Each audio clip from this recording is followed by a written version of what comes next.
José Luis Furlan es licenciado en Historia de la Universidad Nacional de Córdoba y es magíster en Administración Pública de la Universidad de Buenos Aires.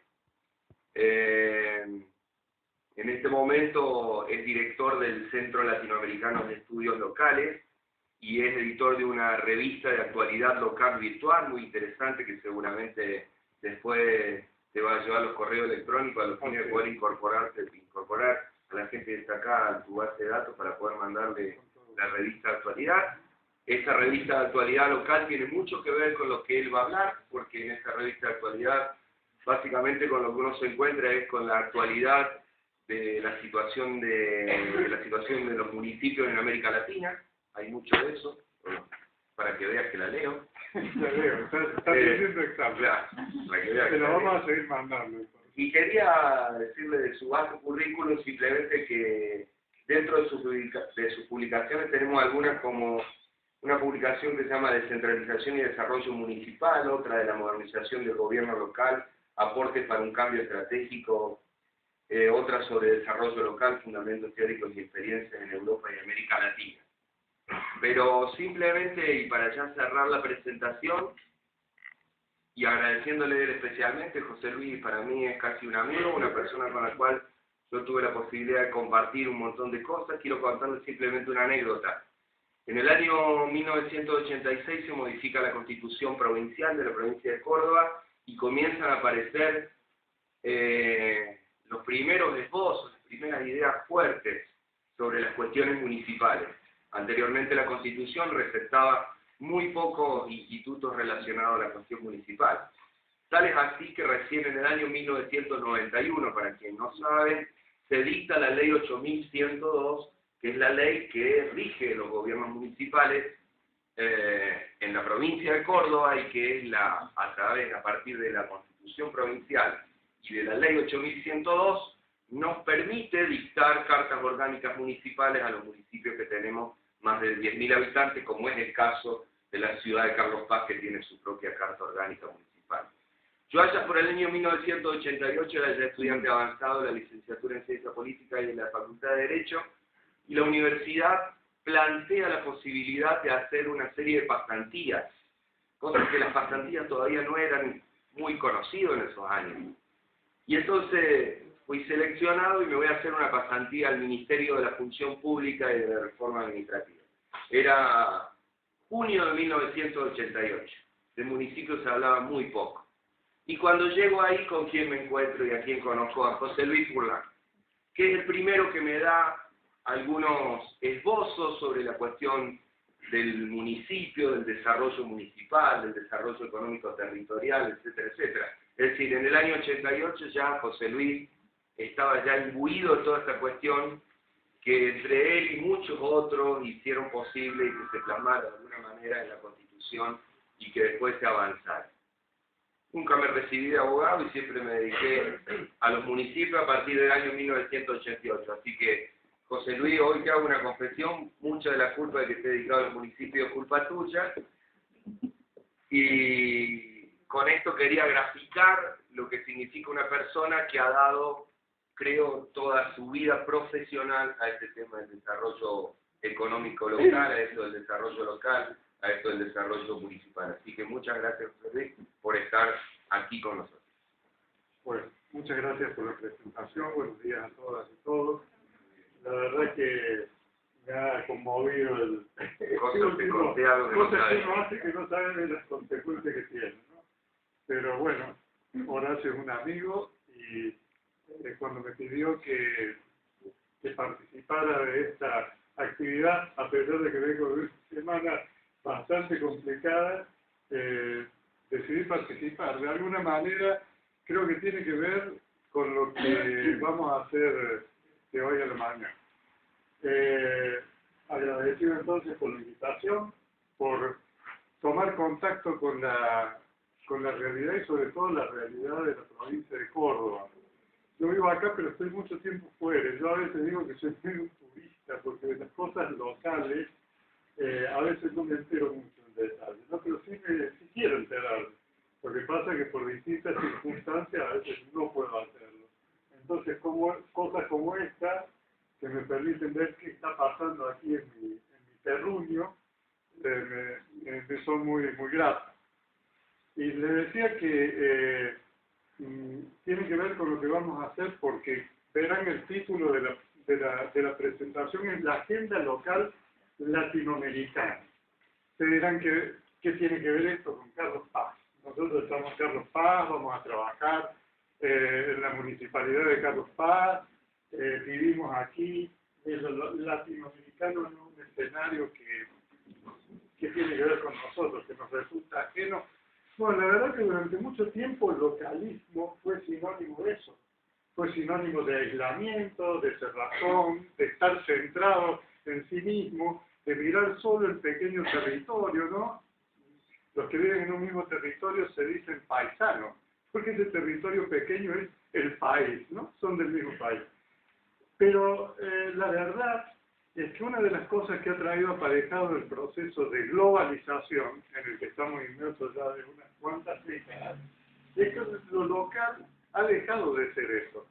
Ha dejado, en realidad lo local es más un espacio de actuación, pero en un marco global. Entonces, desde hace mucho tiempo, los que estamos en el municipalismo venimos repitiendo una palabrita que sintetiza eso, que es lo local. Es decir, lo local ha cedido paso a lo local. ¿Y cómo se traduce eso? Bueno, se traduce que hay que actuar en lo local, pero pensando en lo global. ¿Sí? Entonces, la idea, cuando Horacio me hizo llegar la invitación, fue justamente, como introducción a este ciclo de conferencias y de actividad de formación que ustedes van a tener, empezar desde este marco global. ¿Sí? Entonces, por eso el título, la agenda local latinoamericana, es decir, ¿qué está pasando en este escenario más amplio? Es decir, ¿en qué proceso se está insertando lo que ustedes están viviendo y van a seguir viviendo en la actividad específica en Carlos Paz?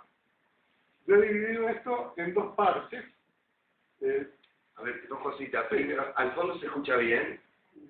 Segundo, ¿los ventiladores son necesarios? ¿No?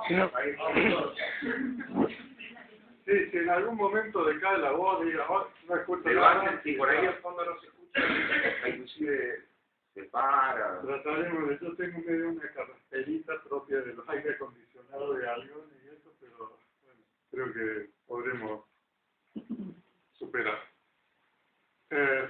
Les decía entonces que esta presentación va a estar dividida en dos partes. Primero quiero ver si puedo darles un panorama de este contexto. Por eso, y del proceso que ha conducido a este contexto en el que están los gobiernos locales latinoamericanos. Es una tarea un poco complicada de hacer en poco tiempo y además con una dificultad adicional. En América Latina tenemos alrededor de 17.000 y tantos gobiernos locales. Y ustedes ya saben, solo si hablamos en la Argentina, hay 23 regímenes municipales distintos. Multiplíquenlo eso por la diversidad de América Latina, por los países, por las regiones, en fin, casi que eso de lo que vamos a hablar estrictamente no existe, pero sí, digamos, por encima de todas estas naturales diferencias, hay denominadores comunes. Entonces yo voy a apuntar a esos denominadores comunes y en algún caso mencionaré algún ejemplo que no será el único sobre ese tema, pero bueno, que nos va a permitir ir relacionando. Bueno, en primer lugar, del proceso, decir esto, ha habido un proceso en los últimos 30 años, ha habido un proceso de descentralización muy importante en América Latina. ¿Y qué quiere decir esto? Que los gobiernos locales latinoamericanos han visto incrementada su autonomía, sus competencias y sus recursos. Vamos a precisar un poquito más este concepto de descentralización, que es muy importante y que todavía no se utiliza en medios académicos o en medios municipalistas con toda la precisión que merecería. En segundo lugar, es que este proceso se ha dado en el marco de la globalización y el desarrollo de la sociedad de la información y el conocimiento. Esto es muy, muy importante. La descentralización, este aumento de la importancia de los gobiernos locales, se ha desarrollado en este marco más general. Bueno, la globalización y la sociedad de la información y el conocimiento, la estamos viviendo, ¿verdad? El mundo está cada vez más interrelacionado y las nuevas tecnologías, la informática, la telefonía celular, en fin, es lo que ha permitido en gran medida, para bien y a veces para mal, esta interconexión, esta mayor vinculación entre todos los rincones del mundo. Contrariamente a lo que se piensa, en el marco de la globalización, en esta realidad supra incluso nacional, porque trasciende las naciones, lo local, las ciudades, sobre todo, han ganado importancia. En realidad, si uno se pone a pensar, lo global es una red de ciudades interconectadas. Y los gobiernos de esas ciudades, de esos territorios, tienen mucho que ver con la entrada a la sociedad de la información, con cómo se participa de esa sociedad de la información. Es decir, que la globalización ha llevado a una valorización de lo local. Bueno, de hecho, hace 20 años aparte hablábamos mucho más de los países que de las ciudades, y en la actualidad hablamos más de las ciudades que de los países. De hecho, uno ahora nombra Tokio, nombra Nueva York, etcétera, etcétera. Bueno, seguimos hablando de los países, pero por cierto que a las ciudades no les dábamos tanta importancia. Y no solo a las ciudades, sí, las ciudades, incluso las ciudades tienden a ser una realidad impensada hace mucho tiempo. Es decir, las megaciudades, él nombraba Tokio. Bueno, ciudades de 40 millones de personas. No solo Tokio, San Pablo, ciudades de 30 millones de personas, México, Buenos Aires en la Argentina, casi 20 millones de personas. Es decir, esa es una realidad. La gente tiende a vivir, mejor dicho, la mayoría de las personas vivimos hoy en ciudades y aparecen estos fenómenos que antes no existían, que son las megaciudades. Tokio es una ciudad impresionante. Uno se sube 250 metros a un edificio que todo el mundo usa para verlo, y es una ciudad que no termina, es interminable, jamás. ¿Cómo hacen 40 millones para convivir armónicamente, para desplazarse de un sitio a otro, para disponer de sus residuos, para educarse, para tener salud, para ir a sus trabajos? Obviamente, gran parte de la responsabilidad porque esas megaciudades funcionen la tienen los gobiernos locales, los municipios. Y realmente, en el caso, por ejemplo, de ciudades como Tokio, es impresionante la exactitud y la precisión con lo que eso ocurre. Bueno, en América Latina hay otra cuestión que es muy, muy importante tener en cuenta. Que esto se produce en un contexto social muy, muy particular. Ya vamos a ver algún dato. Yo no los quiero cansar con eso, pero a veces me parece que es muy importante. En América Latina tenemos dos cuestiones que condicionan la gestión local. En primer lugar, América Latina es el continente no más pobre, el más desigual. La distribución del ingreso en América Latina es la peor de todos los continentes, incluyendo África. Ya vamos a ver algún gráfico. Eso quiere decir que la fragmentación social, la distancia entre ricos y pobres, es muy, muy grande. Primer problema. Cuando hay sociedades más homogéneas, donde las diferencias son menores, la problemática tiene otros matices, tiene otras características, tiene otras urgencias. Y en segundo lugar, la pobreza. Esa es otra característica. Claro, hay diferencias entre países, hay diferencias entre regiones. Si nosotros en Argentina tomamos la capital federal, bueno, es una situación. Si tomamos Salta, Jujuy, en fin, Chaco, bueno, tenemos otra situación. y si tomamos los países, no en todos los países es lo mismo. Pero en América Latina, alrededor de un 35% de la actualidad, en la actualidad de las personas vive en situación de pobreza. Hemos estado peor.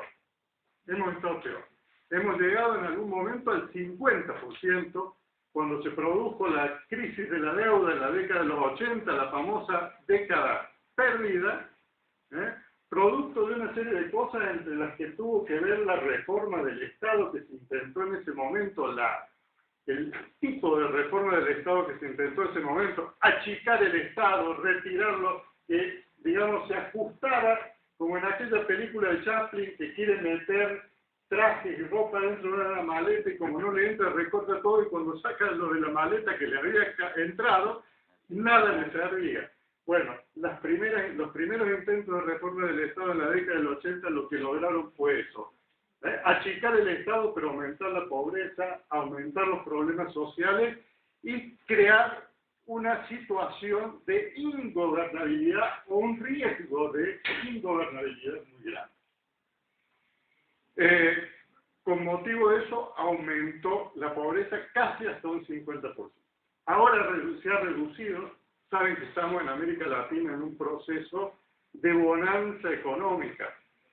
Incluso algunos dicen que estamos en una situación privilegiada, creciendo, mientras el mundo desarrollado, ya saben ustedes cómo anda. En Estados Unidos no despega, Europa está ahí a los tropezones, bueno, América Latina por ahora está creciendo menos, pero todavía crece. Y como consecuencia de ese más o menos largo periodo de bonanza, la pobreza en América Latina se ha reducido en términos relativos, pero no en términos absolutos, porque al aumentar la población han aumentado la cantidad de pobres. Y con una agravante, se ha mejorado el crecimiento económico, se ha reducido el porcentaje de pobres, pero la desigualdad no se ha reducido. Se mantiene igual, no ha cambiado nada en ese sentido. Lo cual yo creo que ya les estará abriendo un montón de signos de pregunta, ¿no? ¿Por qué pasan estas cosas? ¿Qué podemos hacer de los gobiernos locales para ayudar a corregir esas situaciones en nuestro campo específico de cosas? Bueno, este es el contexto. Y vamos a la siguiente. Un breve paso por la definición conceptual, a lo mejor, digamos, es pecar de meter una discusión bizantina en la presentación. Pero a mí me parece importante solamente remarcar esto. Es, en primer lugar, un proceso de transferencia. ¿Quién le pasa qué en la descentralización? En primerísimo lugar, poder político. Competencias, es decir, se distribuyen los roles de capacidades para cumplir con esos roles y de los recursos, sobre todo financieros, para poder financiar las acciones públicas que hacen falta para cumplir esas competencias. ¿Entre quiénes? Y esto es importante, entre distintos niveles del Estado, siempre es entre distintos niveles de gobierno, no es de gobierno para afuera, para la sociedad, para el mercado, como en el caso de la privatización. Por eso introduje yo esto. A veces dicen, bueno, la descentralización y la privatización como si fueran la misma cosa. No tienen nada que ver una cosa con la otra. En la privatización se pasan cosas desde el aparato público al sector privado. En la descentralización lo que se da es una redistribución de competencias, de recursos, de poder, de capacidades dentro del aparato del Estado, entre distintos niveles, entre el nivel nacional, entre el nivel provincial y entre el nivel municipal. Y también están apareciendo, porque, claro, la complejidad de la sociedad, de los aparatos públicos, de los problemas con los que hay que lidiar, apareciendo más niveles, sobre todo en los últimos tiempos. Si bien la descentralización, bueno, en algunos países se orientó a los gobiernos locales, en la actualidad se están revalorizando los gobiernos intermedios. ¿Por qué? Niveles regionales, por ejemplo, departamentos en el caso de Paraguay, Este tipo de gobernaciones, en algunos casos que no tienen nada que ver con nosotros, son delegados allí del gobierno central, no se eligen, pero ahora se están empezando a elegir. Son pocos los niveles intermedios en los que en la actualidad las autoridades no se eligen por el gobierno local. Se va complejizando la estructura. Pero bueno, concepto de descentralización, puede ser descentralización de gobierno nacional a gobierno intermedio o de gobierno intermedio a municipio. En el caso del proceso que mencionaba aquí en la provincia de Córdoba, que se inició en el año 86, fue del gobierno provincial a los municipios, pero antes había, bajo la dictadura militar, habido un primer intento, descentralización de los servicios de salud y educación del ámbito nacional al gobierno provincial. Y más recientemente hay procesos también de descentralización o de concentración, bueno, un detalle técnico en el que no vamos a entrar, por ejemplo, de las políticas de empleo, que se han descentralizado, dando la posibilidad de que las municipalidades tengan políticas de empleo, lo cual tiene mucho que ver también con la agenda de los gobiernos locales en este contexto. Bueno, espero no estarlo confundiendo o aburriendo, no sé cuál de las cosas sería peor. Cualquier cosa me dice, mira, eso no va. Aquí hay un gráfico, bueno, pensamos la parte, yo les decía que es un proceso de transferencia, no le presten atención al todo el gráfico. En la columna de la izquierda, y marcado con amarillo, dice promedio de América Latina 11,6%. ¿Qué es eso? Eso es la situación, es el porcentaje del gasto público general de todo lo que gastan todas las administraciones públicas, nacionales, provinciales y municipales, es el gasto que ejecutaban en la década del 80 los gobiernos intermedios y locales. Ustedes ven solo el 11,6%. Todo el resto, el gobierno central. Como producto de estos 30 años de descentralización, aunque bueno, estos datos son de 20, no de 30, algunos de 25, en fin, no es fácil tener estos datos. Un amigo, Mario Rosales, se ocupó de procesarlos, de sistematizarlos para un informe de CGLU, que es como las Naciones Unidas de los Municipios, por llamarle así. En la década, a mediados de la década pasada, ya estamos en 2011, 2005, 2006, el promedio en América Latina había subido a 18,8%.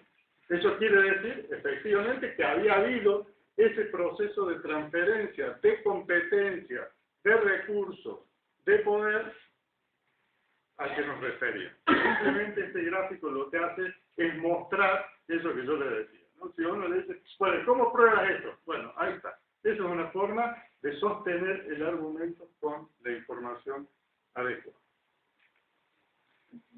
Este otro cuadro, vamos solo a leer lo que está abajo. Aquí están países de Europa, países de América Latina, países desarrollados, países, diríamos, en vía de desarrollo, en fin, según pero que todavía están en proceso y que no han alcanzado esos estándares. ¿Qué dice este cuadro? Este cuadro dice que hay una relación muy, muy importante entre lo que es la descentralización, es decir, el grado en que